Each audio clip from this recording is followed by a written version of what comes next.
Yes man, sa pag-usab, kuan di ay no. Sa mga nag-ingon nga, sa mga nag-ingon nga, maldita daw akong asawa. Actually, sa tinood lang no, ingon ako sa niya, diligin maldita na akong asawa. Looks lang gina niya nga, ang ana. Pero butan yung gina akong asawa, promise na ko na sa inyo ha. Kaya na gina akong asawa, butan gina siya, dili na siya maldita nga pagkakuan. Niya mapinanggaon po kayo na siya ha. Sa mga nagkuan di ha, ano mo nga ngayon ha? Amping mo diya kanunay, God bless sa inyo tanan. Actually, nga na ginakong pinalangga nga asawa.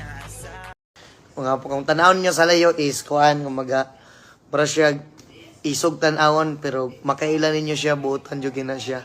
Sa mga wala nakaila diha, actually, makaingon dyan mo nga, maldita nga ako ang partner.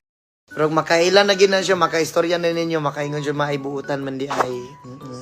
Aura lang na guys, aura. Sa aura lang na niya, makita.